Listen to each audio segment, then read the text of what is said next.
And so I kind of was like, oh, well, I guess I just got older and had kids. And now I don't care if I ever have sex again.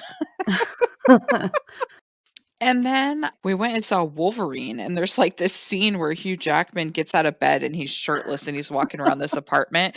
And I was just like, oh. You're listening to the Sex Curious Podcast, where each episode we explore the wild world of modern sex and relationships, from the typical to the alternative to everything in between. Join me, Holly Bradshaw, as I get curious with some incredible writers, educators, and other professionals in the sex-positive space. And remember, always stay curious. Check out my sex-positive blog by searching Holly Bradshaw on medium.com. Thank you so much for joining me for the very first episode of the podcast. It is my first time as a podcast host, breaking my podcast host virginity, and I'm so excited because of the guest who has agreed to come on today. I'm thrilled. She is an amazing writer. She knows what she's talking about. I know you're going to enjoy hearing what she has to say as much as I've enjoyed speaking to her. So, a little bit about our first guest. Rachel Hope is an incredible sex-positive, polyamorous, proudly middle-aged writer living in the Pacific Northwest. She's been involved in her local sex-positive community for about 6 years, including several years as a volunteer and board member at the Bellingham Sex-Positive Center. She's passionate about body liberation, feminism, empowered sexuality and womanhood, as well as fat acceptance.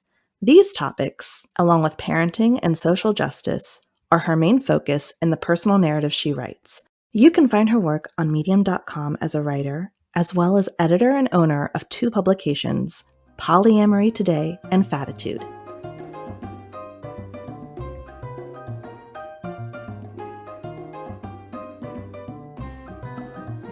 Woohoo! Yeah. I guess I'll just go ahead and dive right in. Yeah. Forgive me if I don't seem to know what I'm doing yet because I'm not super experienced. I've recorded 1 episode with myself. And and I'm so glad that you agreed to talk to me because you're my very first interview for the show. So Awesome. Thank you for letting me test things out. And I think I was so excited that you were willing to do this because I love your work and I love your Polyamory Today publication. I've read a lot of that. Yes, you're welcome. I know you share a lot about your story on Medium, and you were recently on the Normalizing Non-Monogamy podcast. But for those of us who do not know, can you just tell us a little bit about yourself and your work as a writer? Yeah, so my name is Rachel. I am from Washington State, and I'm going to be 40 next month, which is kind of a bummer because I was going to do something fun, and now Right. I don't know what I'm doing at this point, really, other than probably like being drunk. I'll do it with you from a different state. Maybe I'll have a virtual party or something. Oh God, yeah. So I have always been a writer. Like I started writing when I was really young and it's kind of morphed over the years. I used to journal a lot when I was younger. Mm-hmm. And then I was on the high school newspaper. And then I did some like article marketing type content writing for like off and on part time for about 9 years. And I've had a blog for a long time, but I never really had like a huge readership. And I think I found Medium through people sharing stories that I saw from Your Fat Friend. I don't know if you ever read her. I have read her before. Yeah. Yes. So I was like, oh, this is cool. And then I like kind of started looking into Medium and I was like, wait, what is this website?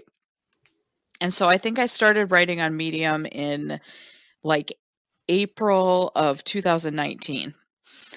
And I kind of just, my main topics that I write about are polyamory, sexuality, sex positive stuff, parenting, feminism, and like body image stuff.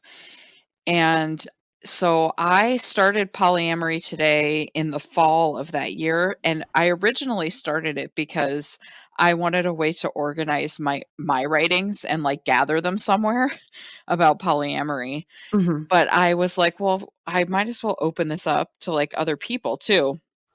And so at first I kind of I think I found some articles that I had liked and I like private messaged, well, added a comment or whatever. And I was like, I just started this publication. Do you want to be like right on there? And so some of the people replied. And now think now there's about 40 people that are like accepted writers and they kind of come and go, you know. And some people publish once and then they don't submit anything again. Okay, I feel guilty for that one. I think I I think I have one story, and then, Yeah. I haven't come back to it yet, especially with everything that's been going on with the pandemic, but I do plan to again if you'll accept me. Oh, yeah, and I mean, the writing has been tough this year. Mhm. Like, I think I've published maybe 5 things this month. Right, I mean, And that's pretty good for me, yeah. yeah, and I mean, this time last year, I was publishing 3 or 4 times a week. Wow, okay. Yeah, and so it's been difficult, but I love just the variety of writers that we have, and it's always nice to know that people are reading when they submit. And then I started a publication, I want to say maybe, I don't know, time is like doesn't mean anything anymore.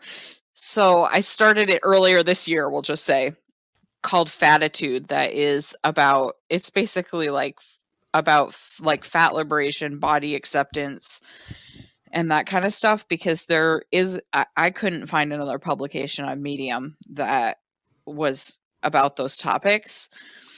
And that one's been open to other writers since the beginning and is kind of slowly growing. Okay. So I don't know if I've seen that yet or checked any of it out, so I'm planning to do that now. awesome. And I'll send you links to them. Sure. Um, and Yeah. then I publish stuff about like sex and sexuality, but I have published with sexography a Mhm. fair amount. Right. And since, I'm like, why start my own? I'll just be part of this one. Yeah, it's a great one. Yeah, I really like it. So, Great. You have a day job and you also have kids, so you work and you are a mom and you're writing and you have your relationships. Like, how do you balance how do you, uh, deal with that? How do you balance the craziness? I have a full-time job as well, and now I'm writing on the side and trying to do a podcast. How do you do that? that's a lot. I It is. think that, well, there's several things. One is that my kids are older. So, my kids are 10 and 14 now. And so they, well, at least the older one is quite independent at this point. So I can get some stuff done. And also that I'm divorced, so they go to their other house. And Right. my partner, my boyfriend that I live with is really supportive. So if I ever ask like, "Oh, I want to spend time writing tonight instead of like hanging out," then he's like totally supportive. Oh, that's The other awesome. thing is that I have a full-time job, but it's really low stress. So I work for a utility as an administrative assistant, and I don't bring my work home with me. When I come home, I'm home, and it's not something that I think about a lot, and there tends to be a considerable amount of, like, downtime, and so I have a lot of time while I'm at work that I can think about stuff and have ideas and that kinda stuff. So Yeah. it's kind of just, like, been, like, this lucky set of circumstances that I have not only the time, but the mental, like, bandwidth to be able to spend time writing. Oh, that's great. I was divorced before my son hit 2 years old, and as difficult as that was, we got into like a routine and I had some free time when he was with his dad. And then I was like, how do people Right? not co-parent in different houses? It's This such is a weird thing because it's like, I don't know what I would do if I didn't have I every other whole know. entire weekend off. If I didn't have a break, oh, God bless Yeah. them. Okay. I'm like, I am not, it wasn't great what happened and like it was pretty traumatic for everybody, Right. but Definitely. now it's like, oh, well, there are benefits to this situation. There are. I understand where you're coming from. So one thing I wanted to talk to you about is my interest in polyamory and pursuing some form of ethical non-monogamy with my partner. And so I didn't know that about myself going into our relationship. It's something I kind of discovered in the last couple of years. So I wanted to ask if you could talk to us about your sexual journey in general and how you eventually discovered you were polyamorous, and then how you eventually went from identifying as poly to actually acting on it. Definitely. Yeah. I think it's interesting because in the same way that people practice polyamory in different ways, people are always kind of discovering it in different ways. And I know that for me, like, I, I think that like younger people now, like my son, kids his age or like who are just starting college this year, I think that this is more something that they might know about. Whereas I think I've always been polyamorous, but I didn't have a point of reference for it at that age at all. Yeah. Um, No, me neither. so I met my ex-husband when I was 19, so we were both really young, and we got married, and we were together for 14 years, and we were married for 10 years.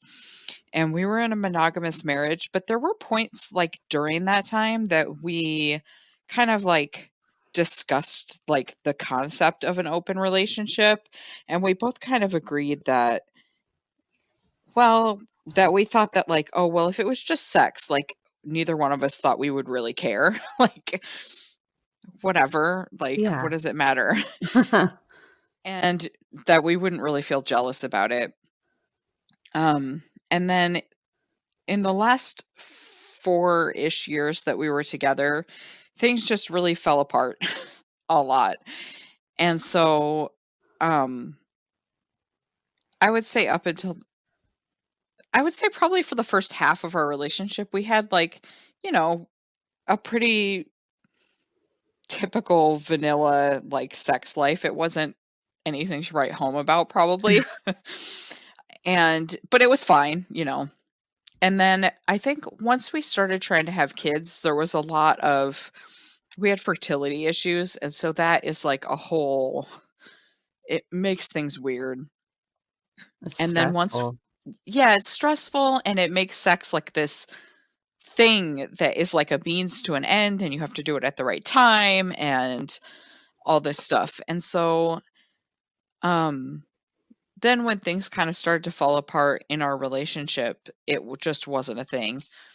And I definitely thought this is me at like 30, which I guess at the time I thought that I don't know what I thought because now I'm like 30 is young. um like I'm almost 40 and I feel young. And so I kind of just thought, well, I had 2 kids and I've always had kind of hormonal issues. We had the infertility and I have had irregular cycles and I have thyroid issues. So my hormone system in general is kind of like not normal. And so I kind of was like, "Oh, well, I guess I just got older and had kids and now I don't care if I ever have sex again." I know how that feels. It's Yeah. terrible. And then um I don't know, I remember, and you might have heard me tell this story on the other podcast that we went and saw Wolverine, and there's like this scene where Hugh Jackman gets out of bed and he's shirtless and he's walking around this apartment, and I was just like, "Oh, whoa, what's I going do, on?" I remember that, and I feel like I very much know where you're coming from, and I think a lot of I think a lot of Yeah, us and it must have was felt that way. Like, it was a really, like, very vivid moment for me because I was like, "Wait, I feel something." And when my husband and I split up,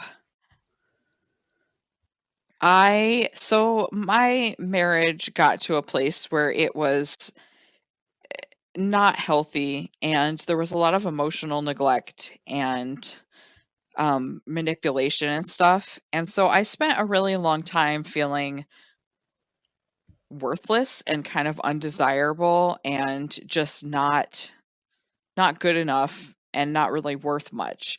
Yeah. And so when we split up and I discovered A, that I still had a libido, and B, that there was a lot of men that were interested in me, I just kind of like went with it. Like, and it was powerful. It was part of my journey to like figuring out who I am, because when you marry somebody at 19, like, you're not an adult.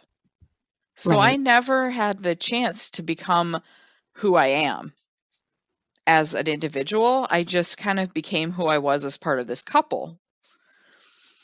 So I started figuring out who I was and realizing that there was a lot more to like my sexuality and what kind of relationship I might want, and my relationship with men and how I wanted to be and what I wanted to embrace. And during that time, one of the people that I met gave me a copy of The Ethical Slut, and I read it. I read it fast and I just ate it up. And to me, there was a lot of kind of information in there about just how you treat other human beings that you're in relationships with, whether it's sexual or just like relating to another person one to one. And that's when I first discovered, oh, polyamory is like a thing that actual people do. And I was like, well, I feel like that makes sense to me. And then around the same time, I met my boyfriend that is now, we live together and parent together. And he was already polyamorous. He was in a relationship, a long-term relationship. And so he introduced me to the local sex positive center, and they had a polyamory discussion group once a month. And I started going to that, and it all kind of just went from there. That's great. I don't know that we have anything like that near me. That's a great resource that I know is probably struggling right now, I think closed due Ours to COVID. closed, yeah. Yeah. And I kind of have I was talking to my girlfriend about like we both kind of, I think a lot of people in this community probably have an inkling of like someday when this thing is over, we'll have something again. I But hope so. it is definitely a huge undertaking. Like, I was one of the leadership there for several years and was on the board, and it's a lot of work, and you have to make sure like the center that we had wasn't set up right in the beginning in terms of like taxes and things like that. And so Okay. then it was problematic on an ongoing basis. And so I guess I have a lot more knowledge now about what I would do differently. Right. um but yeah, Good like learning experience. it's hard to be an organization whose main source of income is from like in-person events during a pandemic. Right. Um, can I ask how you met your girlfriend? You have your Yes, partner that you live with, and then you have a girlfriend who yes. you don't live with?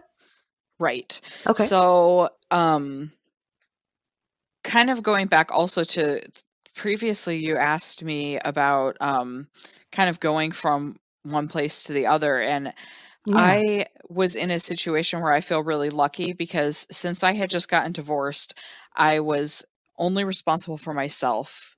I was like a single person, and I had a job where this stuff wasn't going to matter. So I feel like I was kind of in this privileged place where, one, I was able to be, I mean, not to everybody right away, but I was pretty able to be open about being like, okay, well, I'm polyamorous. This is like who I am and how I am. And also because I'm a writer, I was able to write about what it felt like, which kind of helped me share my story and explain why I feel this way. And two, it put me in a position where I was entering into relationships with like already being able to say, like, well, I'm polyamorous. I'm not looking to be monogamous or to get married or any of that stuff. And so that's kind of one way to come into polyamory or this kind of relationship where, or there's like the way of like, okay, well, you don't realize it until you're in a monogamous relationship, and then like you kind of have to navigate it and figure it out.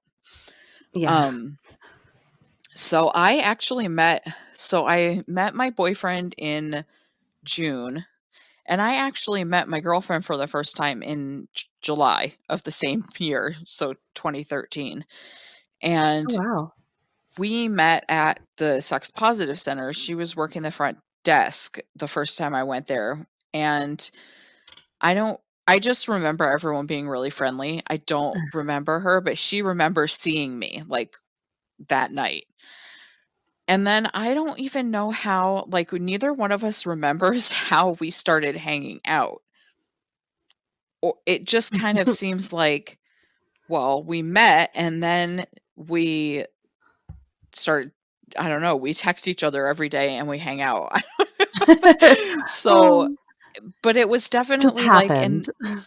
it did. And I've always had this thing where I've had these like kind of best friends that I've sort of clicked with immediately. And I definitely feel like that was kind of the case where we met and it wasn't like a really long progression from like meeting to being like, "Oh my god, you're like my soulmate." It just was what it was. So, Uh-huh. yeah. It's kind of not a very good Oh. answer, but No, no, no. I understand completely. So is that kind of it right now? Or what if there wasn't a pandemic? Would the three of you be dating others? yeah. Um I am definitely like looking, but Yeah. it definitely has been, I mean, this year is like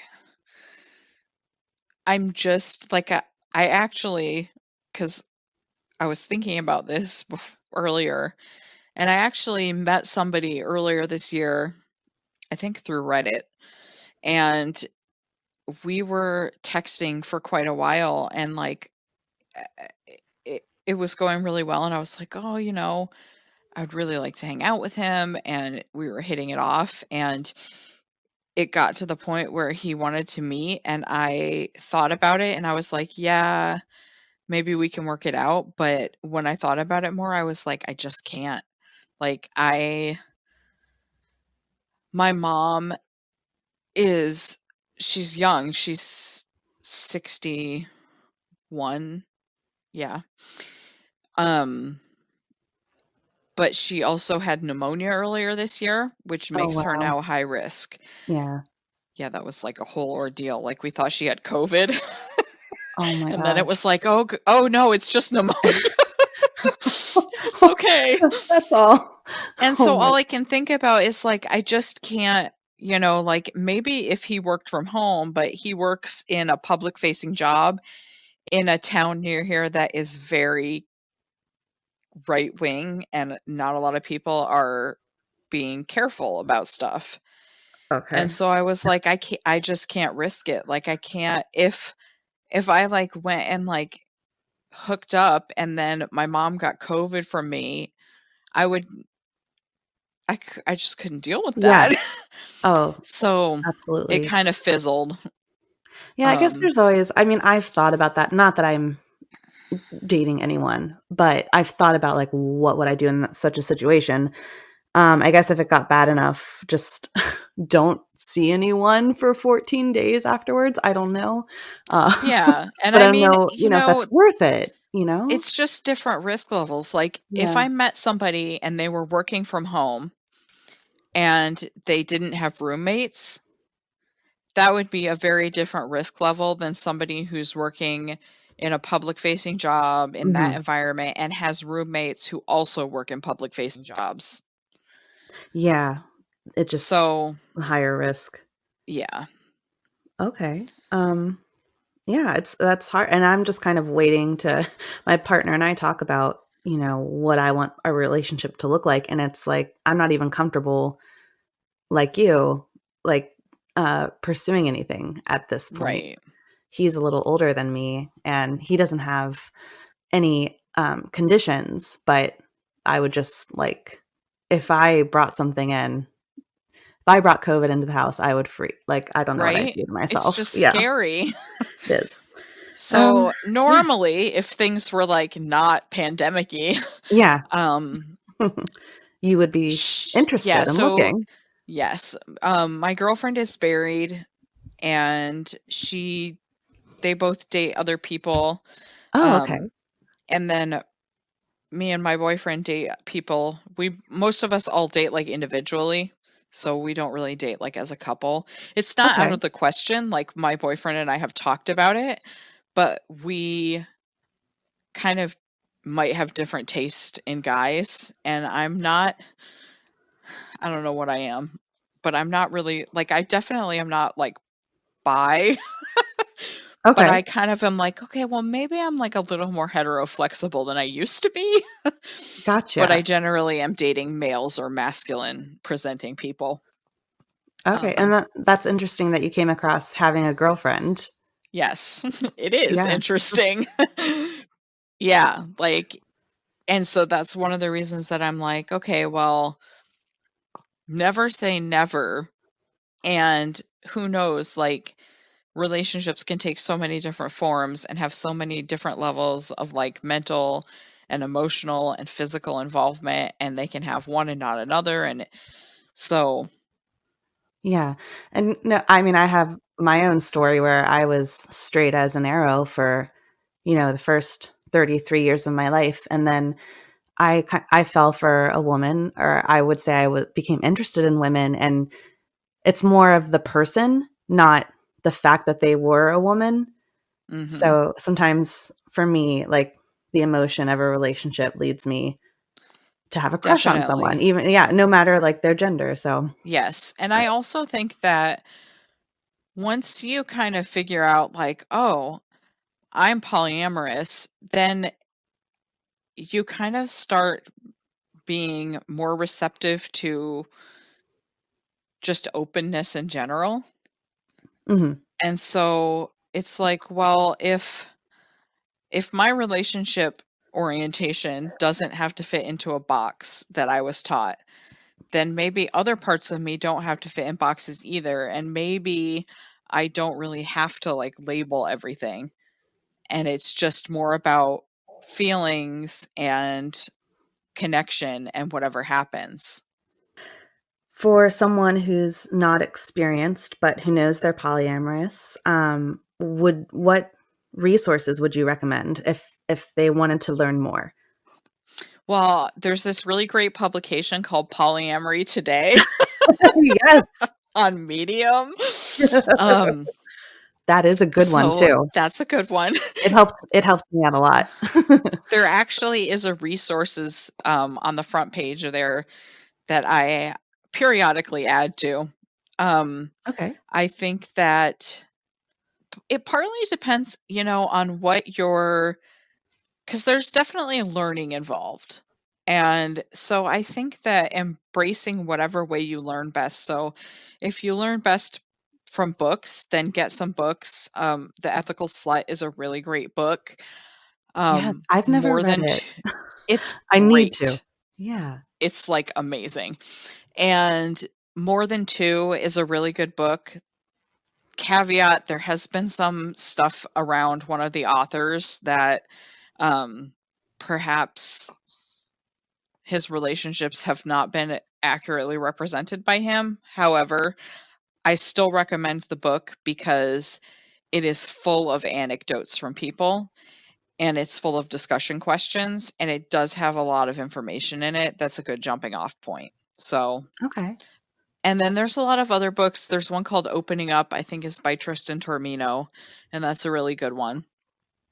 And, I think that seeking out other polyamorous people is one of the best ways to kind of find your footing. And so for me, that looked like finding that discussion group at the Sex Positive Center, and for people to kind of search for it. One resource is FetLife, which is, some people describe it as kind of like kinky Facebook. Yeah, It's I'm on there. yeah, so Yeah. FetLife is great. It's free to join. You can be completely anonymous. You don't have to use your real name, whatever.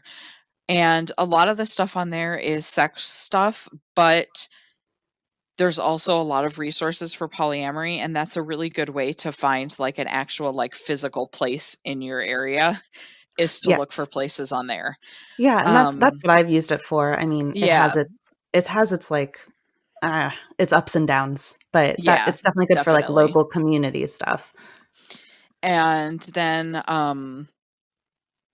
there's a lot of great people on Twitter that you can seek out, and then for me also Facebook, just groups in my area, Pacific Northwest, like polyamory, or we actually have a group in our, so there's the discussion group now is a meetup group on meetup.com, which is another resource.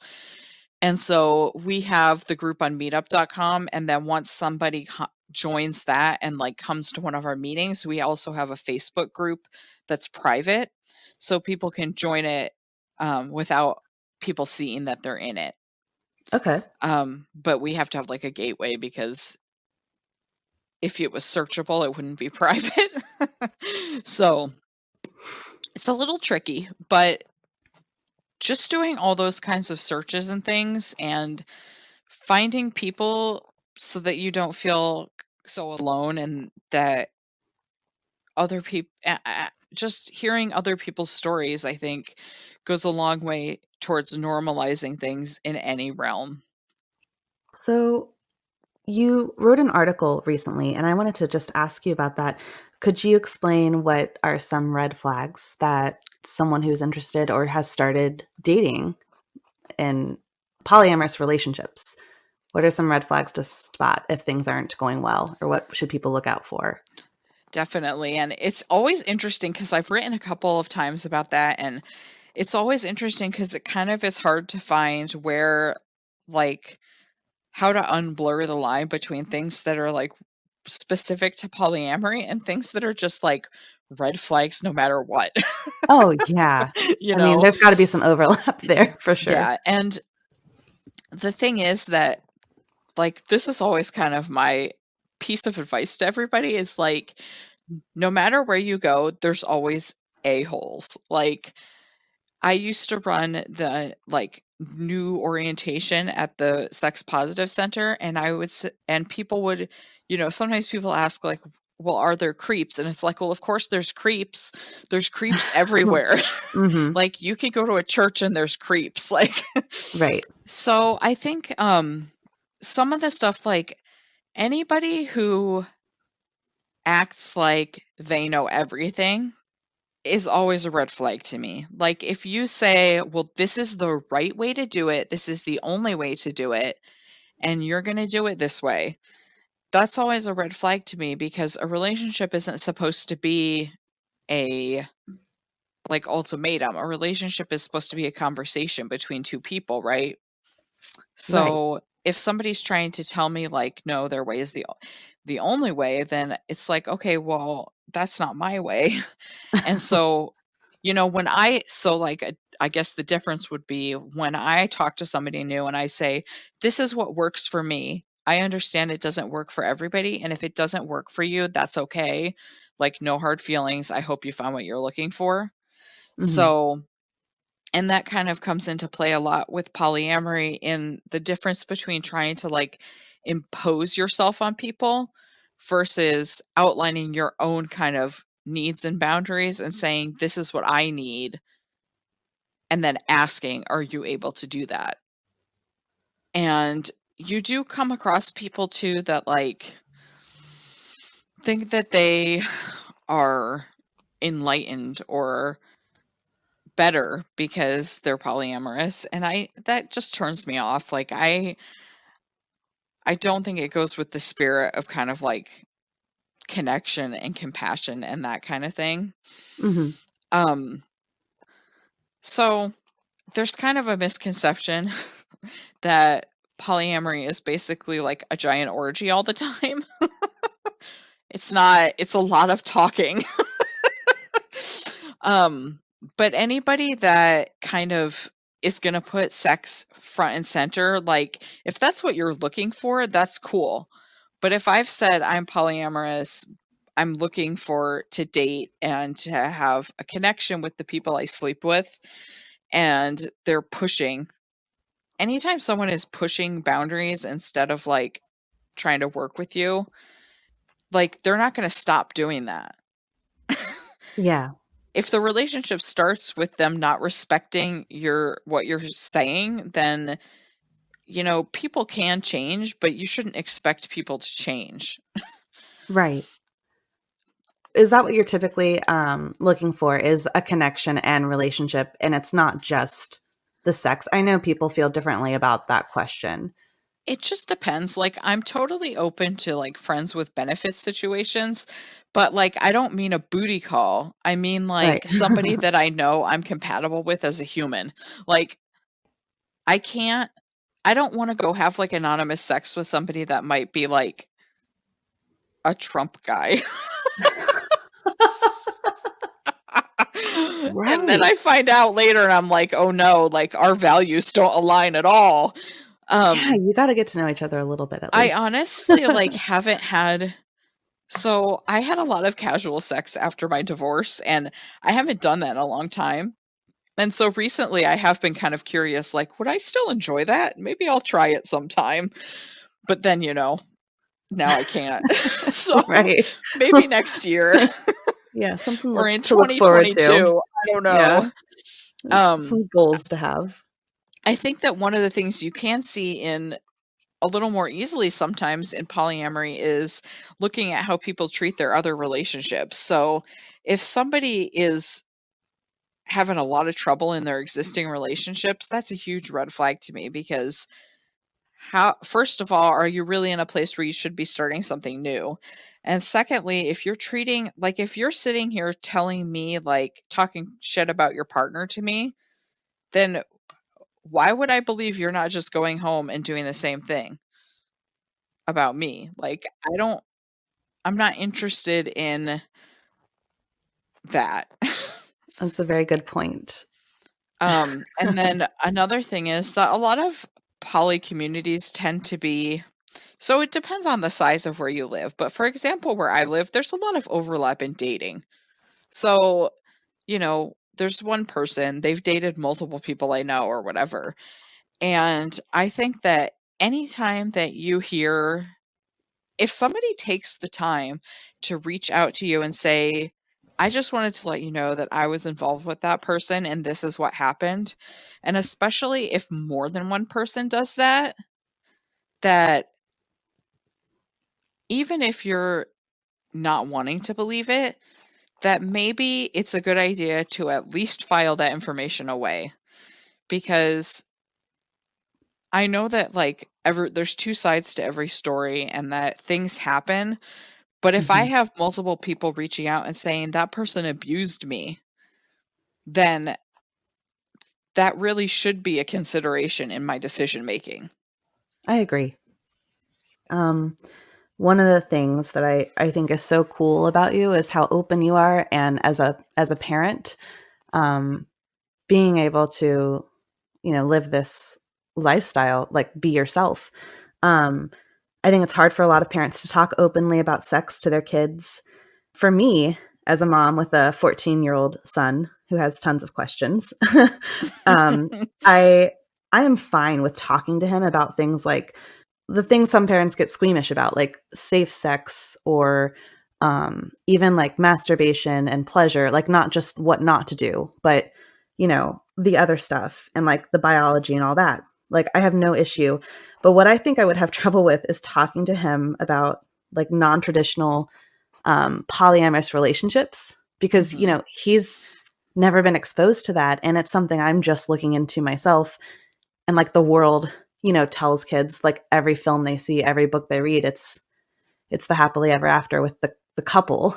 Yes. So, um, Well, I was gonna say, especially in, like, modern young adult fiction, there is a very, very common, like, trope of the love triangle with, like, a girl and 2 boys.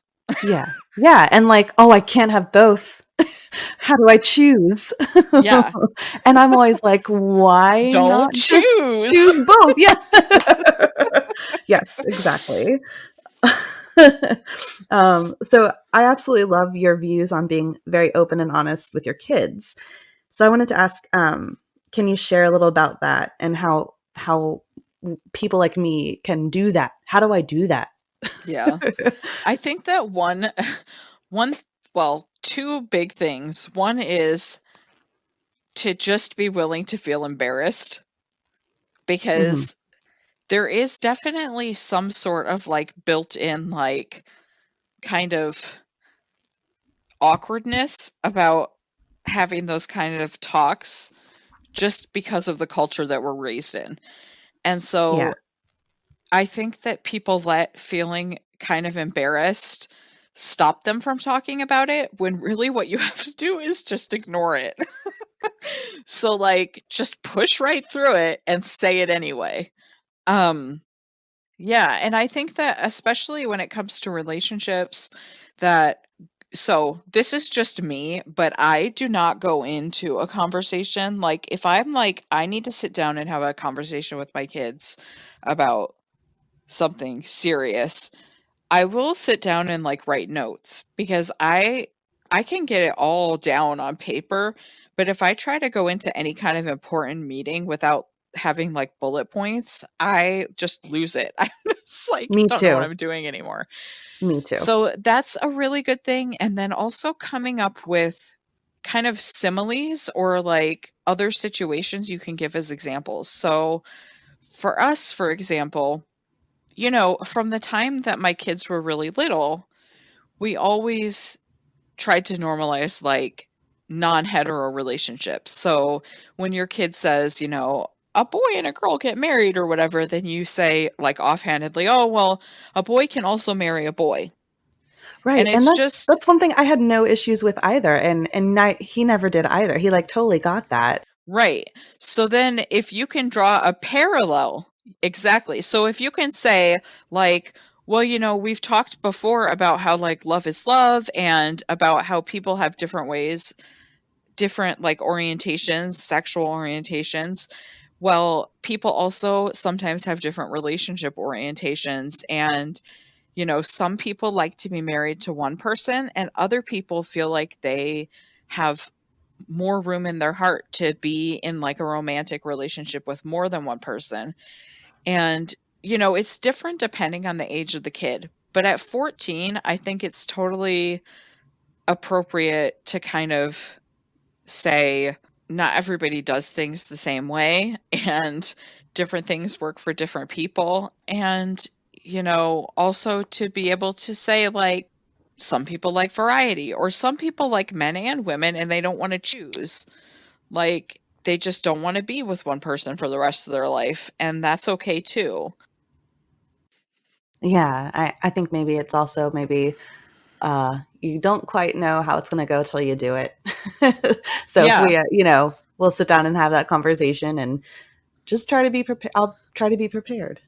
Well, and I think that one of the other really big things, along with, like, being willing to be embarrassed, is also being willing to say you don't know.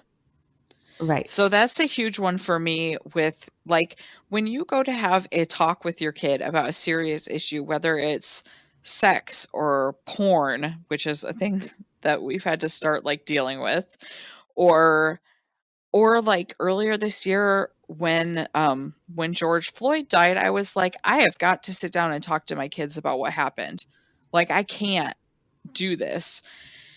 And so going into it with a willingness to if they ask a question, to say, "You know what? That's a really good question and I don't know the answer, but let's do some research and figure it out." And especially with like sex or with polyamory, like especially if you're kind of exploring it from a new angle, it's okay to not know stuff. Like, we don't have to know everything in order to be able to like teach our kids, because there's also value in teaching them that it's okay to admit you don't know, and also teaching them how to find information, you know? Like, Right. give them the tools to be able to answer their own questions and to know that it's okay to not have all the answers. Yeah, I love the way you talk to your kids. I think that's amazing. It's really hard. Well, it is. And it's like, I definitely have conditioned myself to be like, just like, probably like too straightforward to some extent. But my kids, Meh. I mean, my youngest son was 3 when I split from my ex-husband, who then transitioned to being a woman. Oh, wow, okay. So my older son remembers Justin. My younger son doesn't. He only remembers Emily and having 2 moms. And so when you're starting from a place of like so atypical, it's pretty easy to just tell them like whatever. Like, "Oh, well, people do things different." Yeah, that's great that you have those communication skills, or else, I mean, you need them, you know? Yeah. That's And I awesome. mean, it helps that like I came from like my mom talked to me about stuff, and she's really one of my best friends, and we're really close, and I'm sure that that has a lot to do with the way that I am. I feel like I went through the opposite, and my parents didn't wanna talk about anything Right? difficult, so I'm trying to, go the opposite route. Yeah. I think it's a family trait we have, though. But, I wanted to ask you, um, how do your views on health and mental well-being relate to sex and relationships? Because for me, my sexual confidence is greatly affected by my weight, and it's just getting worse as the pandemic goes on. Like Mhm. the not exercising and then the just not feeling great. Um, and I have trouble with that. I have trouble, like, I don't know if I'd want to date and get naked in front of a new person right Mhm. now. So Yeah. I think a lot of us are struggling out there with that, and I would just love to hear from you about how you build that confidence up if you're struggling with that. I think that there's like everything, there's different aspects to it. But one of the big ones is education. And so, you know, I went through, I mean, over a decade, maybe 14 years of always being trying to lose weight. And I did Weight Watchers multiple times. I counted points, I counted calories, I did everything. And I lost weight and I gained it back. And I think that there are a lot of movements that have come a long way since I was 20. So, for me, a lot of it has been education. It's been educating myself about bodies, about the fact that diets don't work. So, whether or not our culture tells us up front, the reality is that intentional weight loss doesn't really work most of the time, being 95% of the time. People who lose weight intentionally gain it back. And if you can get to the point where you kind of understand that and you realize like that it's not you. I'm not a failure because this stuff didn't work. It's because it doesn't work. Um Learning about like facts, I think, is one thing, one way to start. I think another thing is to be able to kind of start doing things that let you see yourself through other people's point of view. And so for me, that meant I have had boudoir photos done twice, and Oh, I seeing wanna do that. myself, do Yeah. it. 100% do it. And don't wait. Don't wait until you reach some goal. Do it now. and see what you actually like, what other people see when they look at you and how powerful you can be. And to me, like all of the whatever sleeping around that I did after my divorce Mhm. did a lot for my body image because it really like proved to me definitively like, dude, you're plenty desirable. There are a lot of people that think that you're desirable. And then also like for me, starting to go to the sex positive center and go to parties there, I think was one of the most enormous things for my body positivity because being in an environment where people would be in all kinds of states of dress and people appreciated people no matter, I mean, size, ability, like it, age. I've never been in a more like body positive space that was more focused on just people being Yeah, beautiful things. Um, that sounds wonderful. yeah, and having just a lot of it is like just convincing yourself. I mean, I started following um fat creators. I started following health like people that are like Anna Bryan and Lindley Ashland and people that are like creators, influencers, writers, content producers that are in bodies like mine. I started looking at bodies like mine on other people and instead of feeling like I was the different one all the time. And then there's little things like embracing like, okay, well, if you go up a pant size, just go get new pants. Even if Yeah, you lose weight, you're not gonna wanna wear your old pants. Like, you're gonna want new pants. So, exactly. dressing feeling good about, like, your clothing and your haircut and all of that stuff without making it dependent on your weight, and also separating, like it's a valid thing to wanna be in better shape or to wanna have more stamina or to wanna be stronger, but, like, separating those things from a number. So, making goals that are about how like you mentioned, not exercising and how you feel.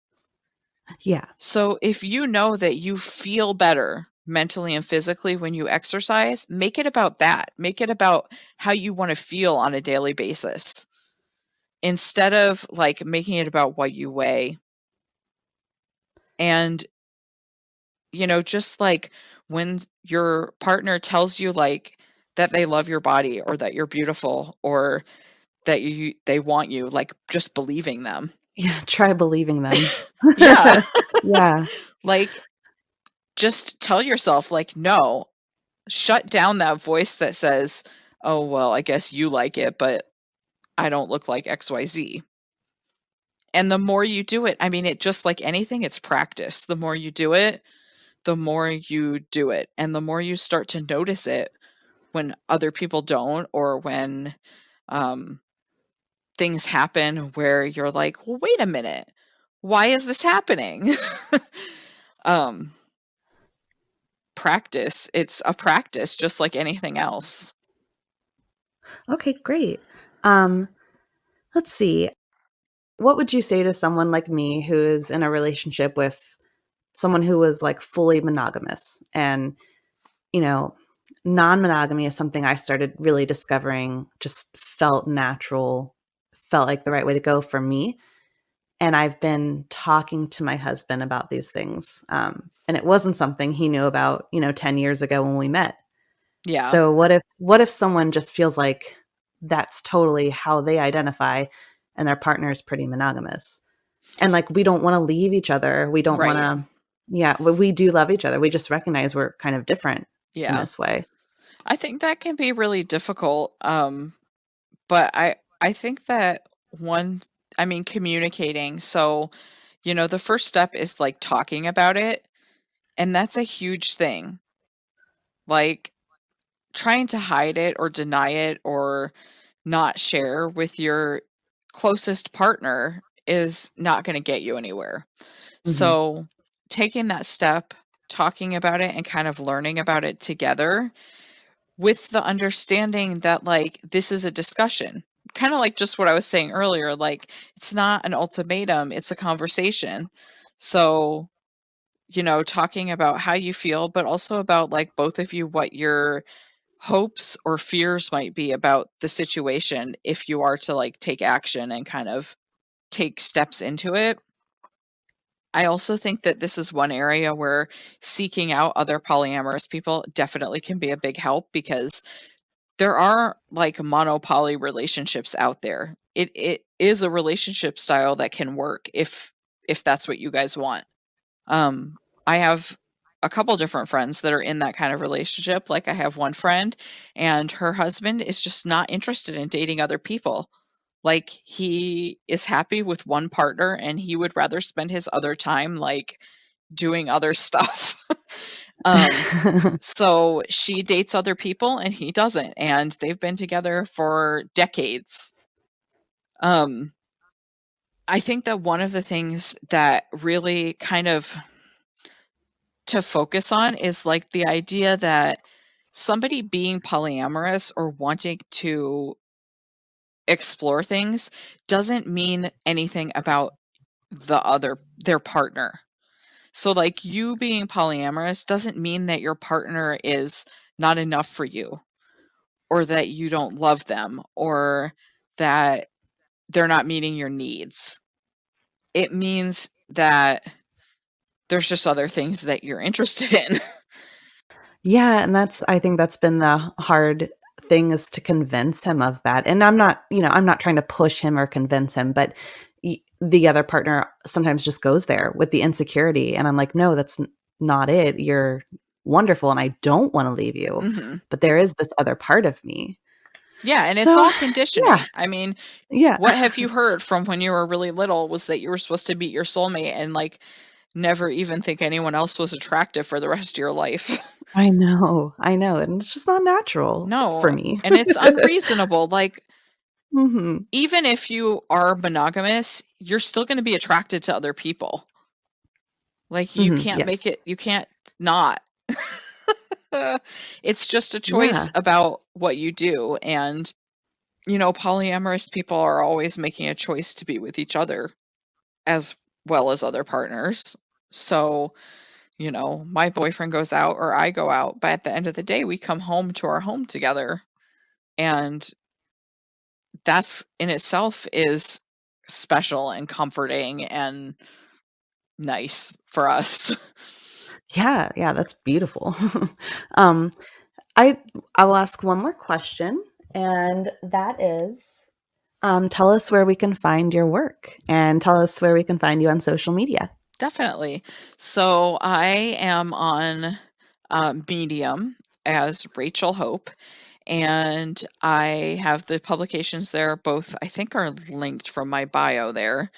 I do have a website. It's just rachelhope.com, Rachael, Hope. And that links to all my socials. I am on Twitter as Rachel1013, and I have a Facebook page that I think is Rachel Hope Writes. Um, and I'm on Instagram as Rachel Hope Writes. I'm all over the place. Yeah, good. That's where you gotta be. Yeah, and All right. so that's where all my writing is, and then, all my other stuff, like, I also have a non-writing Instagram that's linked from there, and yeah. Okay. Yeah, I highly recommend your writing to everyone. So Thank you. definitely go read her. All right. Thank you so much for coming on today. Thank you for having me. Thank you so much for listening to the Sex Curious podcast with Holly Bradshaw. You can find links to Rachel Hope's writing listed in the show notes. And if you're interested in becoming a supporter or sponsor of the show, you'll find that in the show notes as well. Check out my sex positive blog by searching Holly Bradshaw on medium.com.